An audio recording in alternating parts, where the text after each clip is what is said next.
She said it over dessert. I wish you were never born. Everyone laughed, except me. I put my fork down slowly. My heart was racing, but I smiled. Then I said my one line. The room went dead silent. She never spoke to me again. I walked out. I was 32 years old, sitting at my mother's dining room table for what I didn't know would be the last time for years. Let me back up.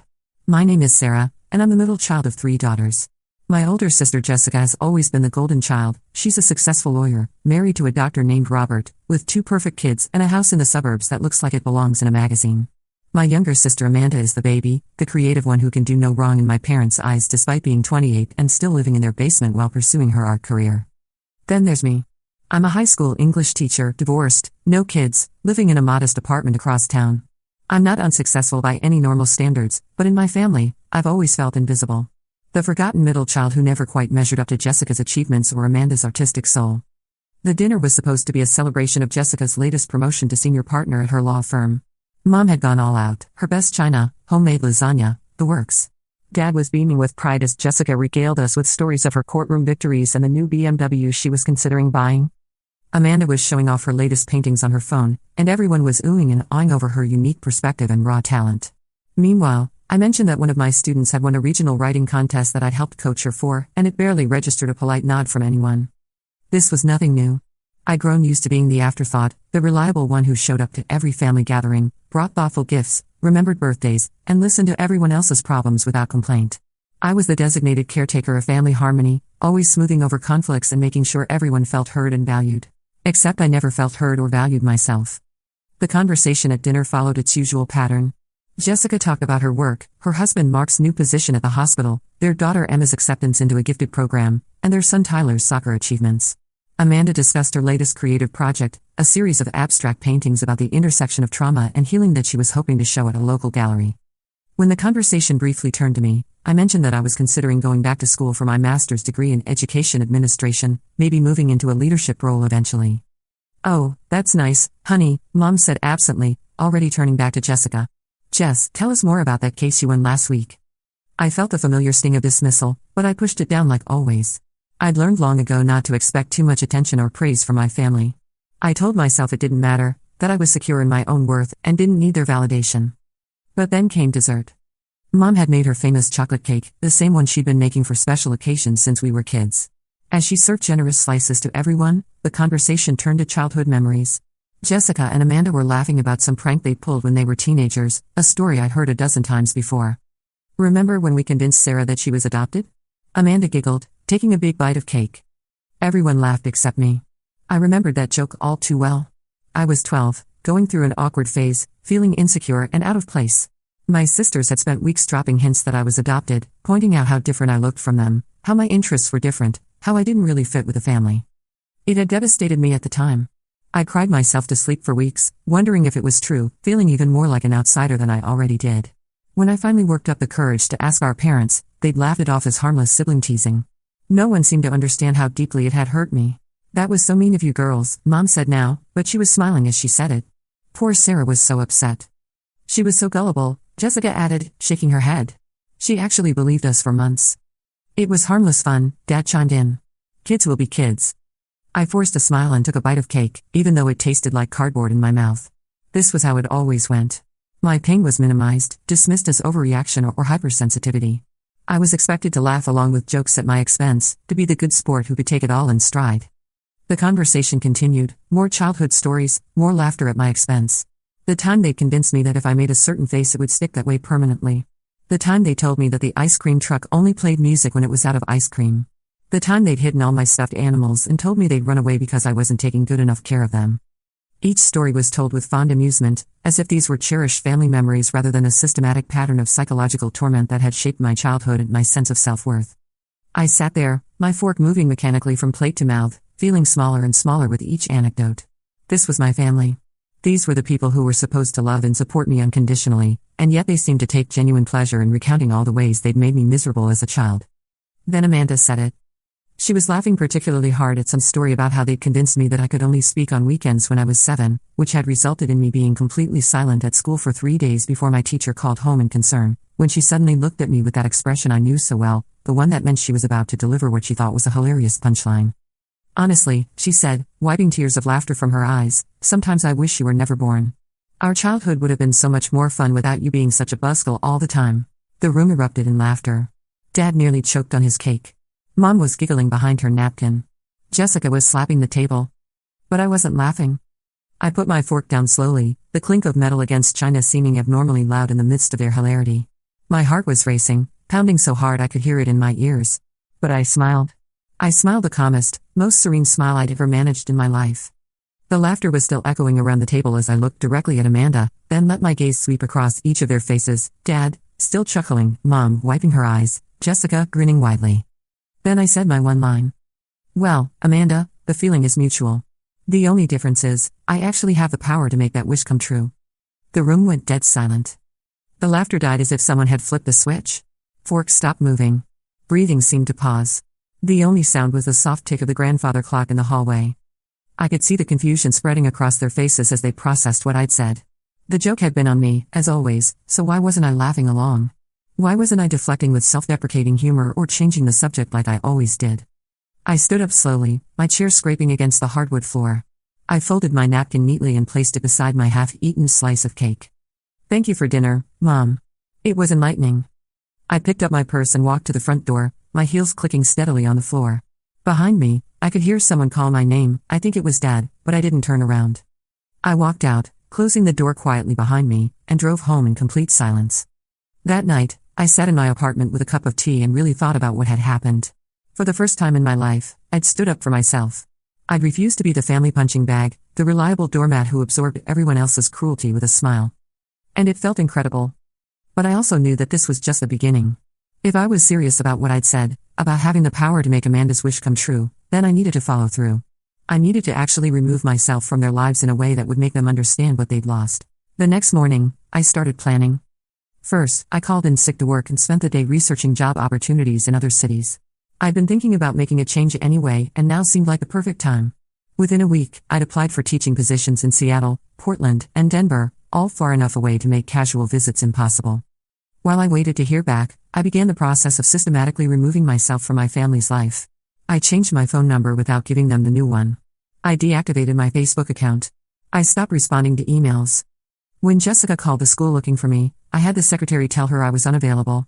When Mom showed up at my apartment, I simply didn't answer the door. 3 weeks after the dinner, I got a call from the principal at Roosevelt High School in Seattle.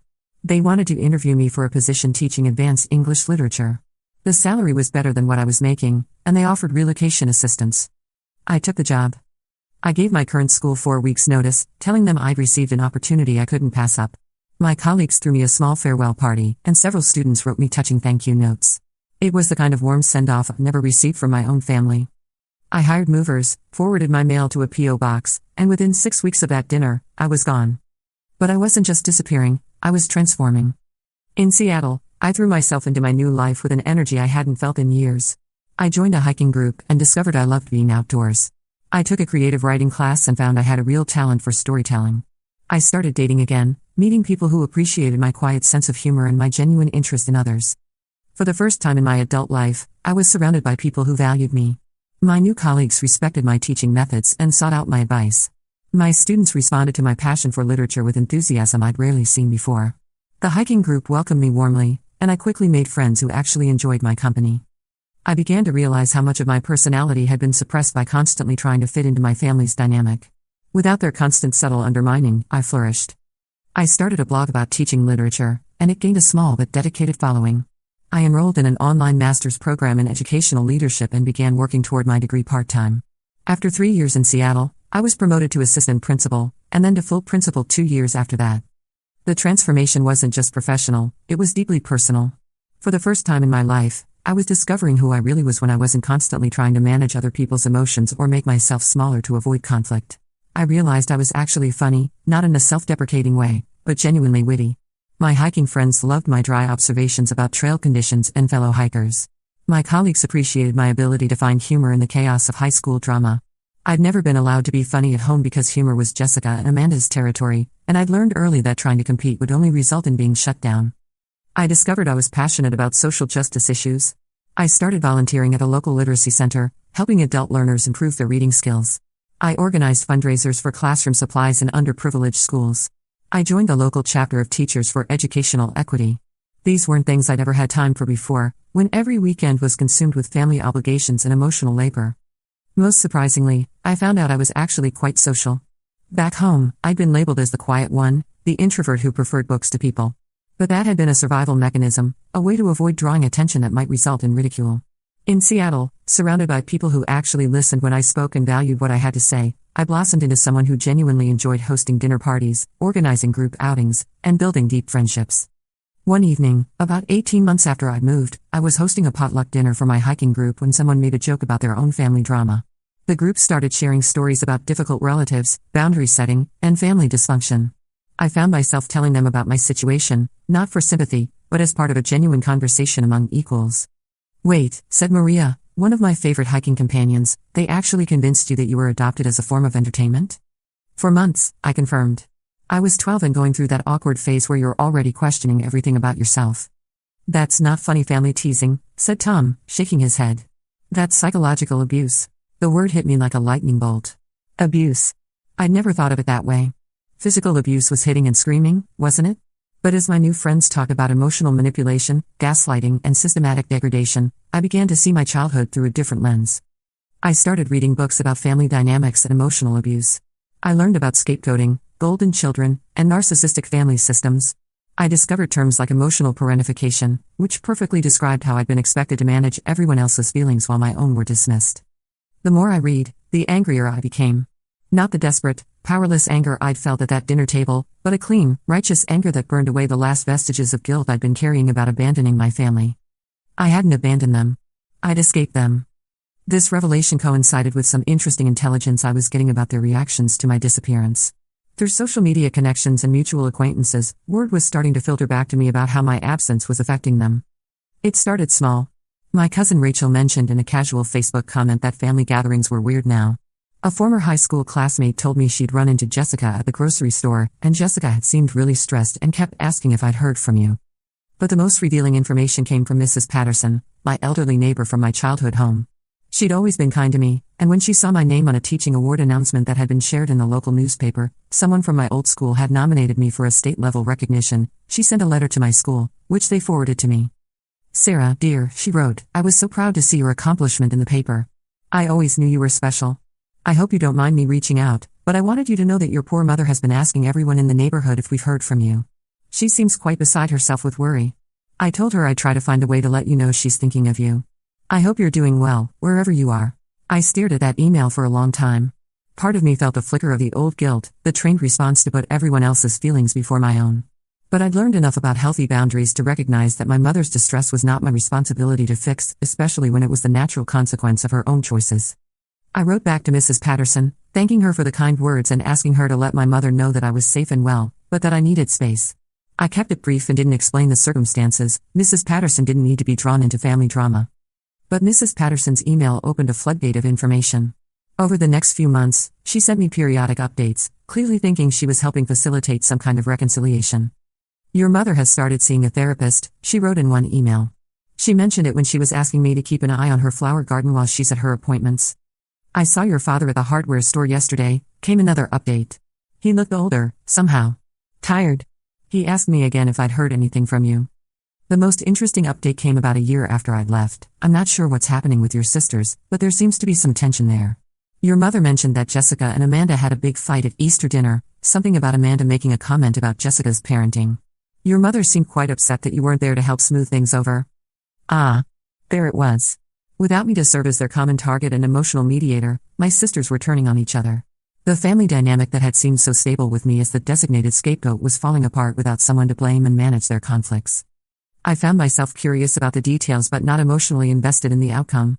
It was like watching a TV drama about people I used to know but no longer felt connected to.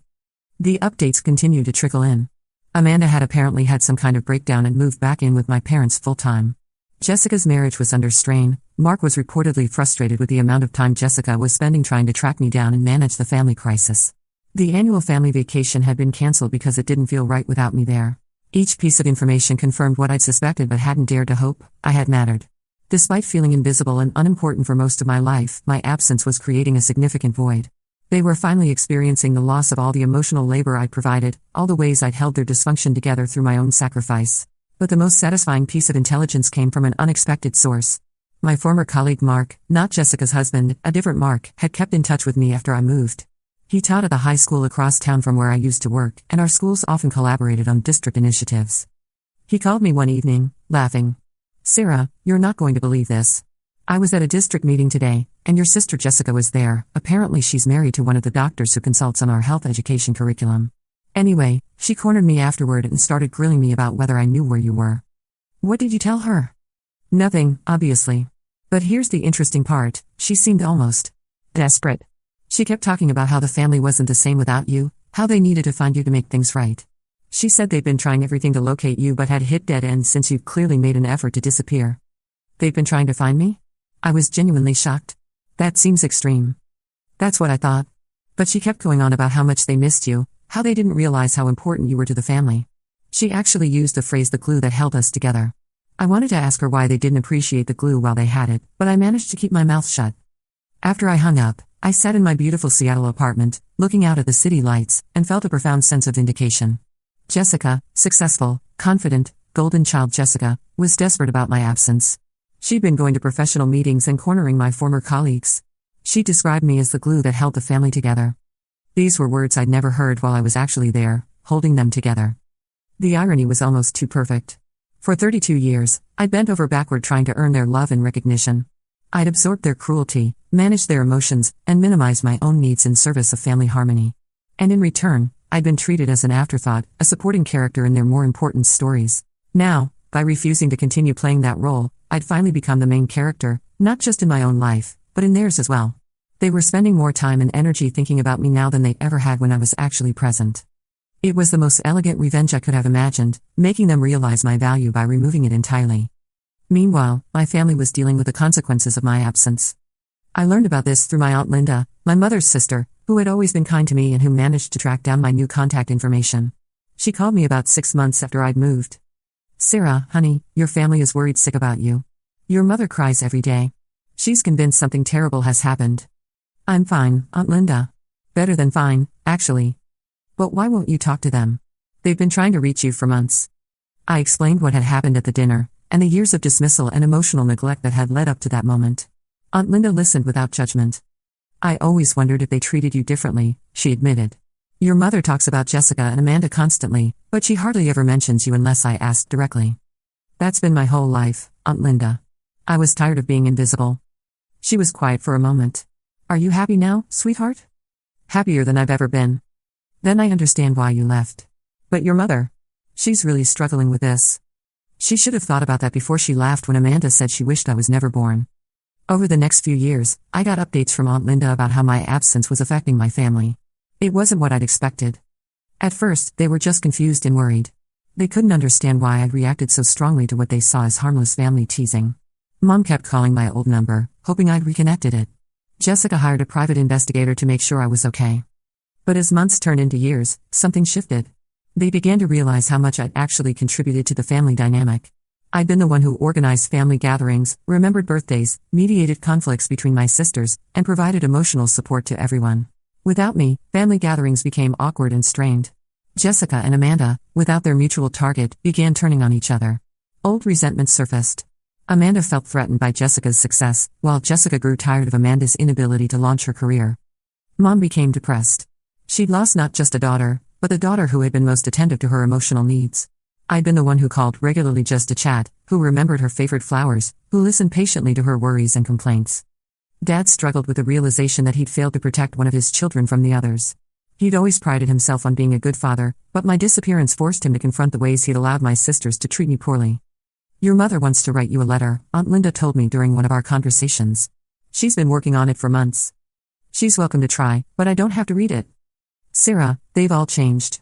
They're going to therapy, family therapy and individual therapy. They're trying to understand what they did wrong." I felt a flicker of something, not quite satisfaction, but vindication. They were finally taking responsibility for their behavior, but only after losing me completely. "I'm glad they're getting help, Aunt Linda. But that doesn't change what they did to me for 32 years. The third year brought even more evidence of my family's disintegration. Through Aunt Linda, I learned that Jessica and Amanda's relationship had deteriorated to the point where they could barely be in the same room together. Without me to serve as their mutual target and buffer, old resentments and competitions had surfaced with a vengeance.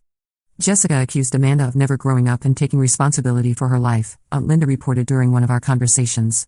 And Amanda fired back that Jessica had always been a controlling perfectionist who looked down on everyone else. Your mother ended up crying at the dinner table because she said it reminded her of how they used to gang up on you, except now they were doing it to each other. The poetic justice of that moment wasn't lost on me. They were finally experiencing what they'd put me through, being on the receiving end of their family's casual cruelty. The difference was that they had each other to fight with, while I'd always faced their united front alone. Your father apparently tried to play peacemaker, Aunt Linda continued, but he doesn't have your gift for smoothing things over. He just made it worse by telling them they were both being childish. I almost laughed at that.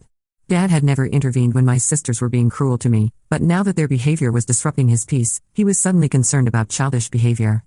The most telling detail came from an unexpected source, Emma, Jessica's daughter, who was now 16 and had somehow found my school's contact information online.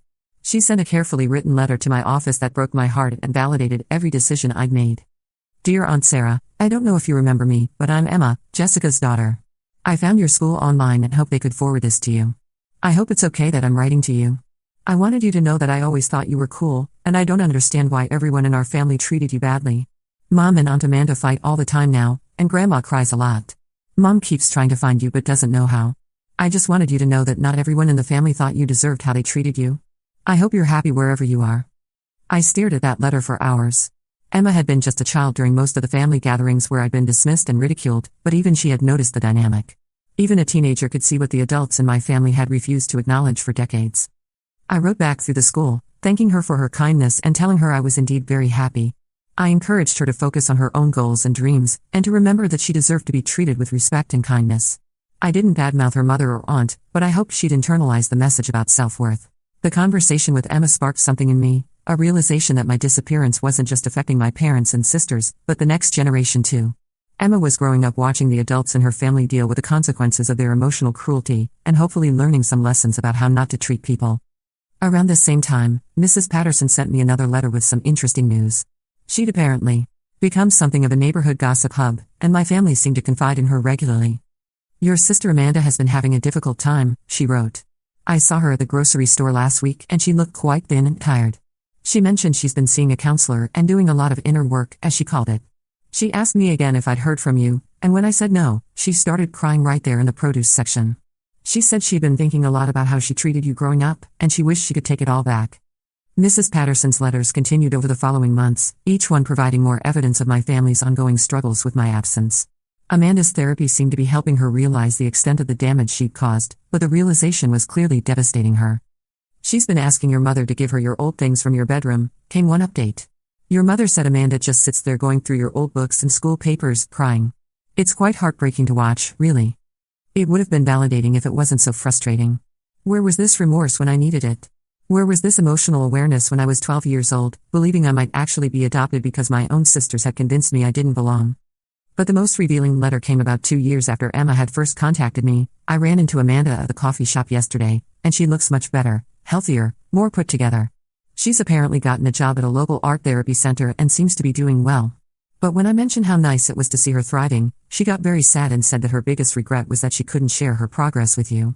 She said she's learned so much about herself and about the damage that cruel words can do, but that she knows it's too late to make amends. She said she understands now that some people leave our lives because we've hurt them too deeply, and that sometimes the loving thing to do is to let them go. Reading that, I felt a complicated mix of emotions. There was validation in knowing Amanda finally understood the impact of her behavior. But there was also sadness for the relationship we might have had if she'd been capable of this level of self-reflection years earlier. I shared Mrs. Patterson's letter with my therapist during our next session. How does it feel to hear about her growth secondhand like this? Dr. Martinez asked. Honestly? It feels too little, too late, I said after thinking about it. I'm glad she's working on herself, but it doesn't change what she did to me for 32 years. What would the actual work look like to you? I don't know. Maybe focusing on being a better person to the people currently in her life instead of mourning the relationship she destroyed with me. Maybe learning to treat other people with kindness and respect instead of using them as emotional punching bags. Dr. Martinez nodded. It sounds like you're clear about your boundaries and realistic about what her posts do and don't mean for your own healing. I was clear about my boundaries. And as my new life continued to flourish, I found myself thinking less and less about my family. I was building something beautiful and meaningful, surrounded by people who valued me for who I was rather than tolerating me out of obligation. I met David in my 5th year in Seattle. He was a librarian with a gentle sense of humor and a genuine appreciation for literature. He thought my stories about my students were fascinating rather than boring. He listened when I talked about my work, asked thoughtful questions, and celebrated my successes with genuine pride. When I told him about my family situation, he was supportive but not pushy. "Do you miss them?" he asked. "I miss the idea of having a loving family," I admitted. "But I don't miss the reality of how they treated me." "That makes sense. You can grieve the family you should have had while still protecting yourself from the family you actually had." David understood me in ways my biological family never had. When we got engaged after 3 years together, I realized that I was about to have the wedding I'd always dreamed of, surrounded by people who truly loved and supported me. Through Aunt Linda, I heard that my family had learned about my engagement through a mutual acquaintance who'd seen the announcement in the Seattle newspaper. Mom had apparently locked herself in her room and cried for 3 days. "She keeps saying she'll never see you in a wedding dress, never meet your children, never be able to make things right," Aunt Linda reported. I felt a pang of something, not exactly sadness, but a kind of hollow ache for what could have been. If they had treated me with love and respect from the beginning, Mom would have been the first person I called with my engagement news. She would have helped me plan the wedding, fussed over details, cried happy tears when I walked down the aisle. But that wasn't the relationship we'd ever had, and it was too late to build it now. The wedding was beautiful. My hiking friends were my bridesmaids. My department colleagues came and celebrated with genuine joy. David's family welcomed me warmly, and I finally understood what it felt like to be part of a loving, supportive family system. As I walked down the aisle, I thought briefly about the empty chairs where my parents and sisters should have been sitting. But the thought was fleeting, replaced by gratitude for all the people who were there, who had chosen to love me and celebrate this moment with me. After the honeymoon, David and I settled into married life. I continued my work as principal and finished my master's degree in educational leadership. David got promoted to head librarian. We bought a house, adopted 2 rescue dogs, and started talking about children. Life was good. Life was better than I'd ever imagined it could be. It was 8 years after the dinner when the letter finally arrived. I almost threw it away without reading it. The return address was my childhood home, the handwriting my mother's familiar script. But David encouraged me to at least see what she had to say. The letter was 12 pages long, handwritten on Mom's good stationery. It was an apology, but not the shallow, excuse-making kind I might have expected. It was raw, honest, and devastating in its self-awareness. She wrote about how she'd failed me as a mother, how she'd allowed my sisters to bully me without consequence, how she'd minimized my feelings and dismissed my needs. She acknowledged that she'd played favorites, that she'd been so focused on managing Jessica's intensity and Amanda's neediness that she'd neglected the daughter who never demanded attention.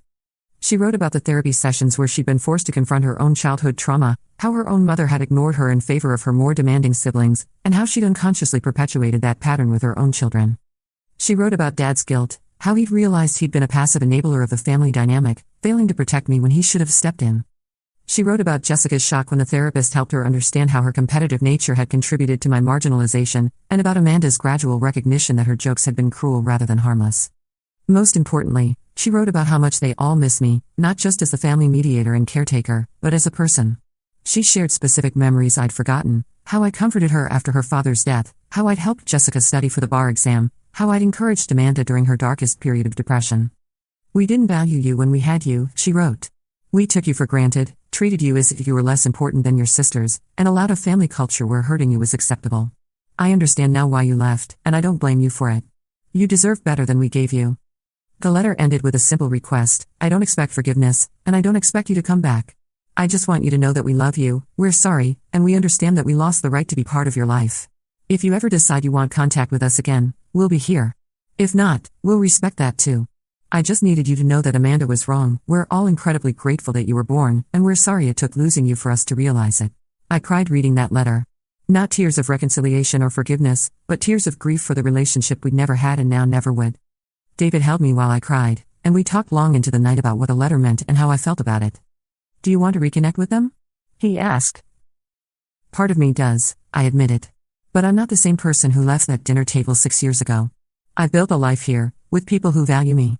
I can't go back to being the family scapegoat, even if they promise to do better." "You don't have to make any decisions right now," David said gently. "You can sit with this for as long as you need to." Over the following weeks, I found myself thinking more about my family than I had in years. The letter had cracked something open in me, not a desire to reconcile, exactly, but a kind of closure I hadn't realized I needed. I talked to my therapist. Yes, I'd started therapy too, to help process my childhood experiences and build healthier relationship patterns. She helped me understand that I could acknowledge their growth and apologize while still maintaining my boundaries. In the end, I decided to write back. Not to reconcile, but to close this chapter properly. My letter was much shorter than Mom's. I thanked her for the apology and acknowledged the work they'd all done to understand their behavior. I told her I was proud of them for getting help and hoped they'd continue to build healthier relationships with each other. But I also made it clear that too much damage had been done for us to have a relationship now. I built a new life, found my own family, and learned to value myself in ways they'd never taught me to. I wasn't angry anymore, but I also wasn't interested in going backward. I forgive you, I wrote, but forgiveness doesn't mean reconciliation. I hope you can understand that sometimes loving someone means letting them go. I sent the letter and felt a weight I didn't know I'd been carrying finally lift from my shoulders. That was 3 years ago. I'm 41 now, still happily married to David, still loving my career as a principal, still surrounded by people who appreciate me for who I am. We had our first baby 18 months ago, a beautiful daughter we named Hope. Sometimes I wonder what it would be like if my family could meet her, if she could have grandparents and aunts who loved her. But then I remember that she will grow up knowing she's valued, knowing her voice matters, knowing she deserves to be treated with respect and kindness. She'll never wonder if she belongs or doubt her worth because of cruel family jokes. That's worth more than any relationship with people who only learned to value me after I was gone. Amanda was wrong that night 11 years ago when she said she wished I was never born. I was born, and I mattered, and I deserved better than they gave me. It just took me 32 years and one perfectly delivered comeback to realize it. They thought the joke was on me when everyone laughed at that dinner table. But the real joke was on them. They lost the best daughter they had, and they didn't even realize it until it was too late. I walked out of that dining room, and I never looked back. And that, as it turns out, was the best decision I ever made.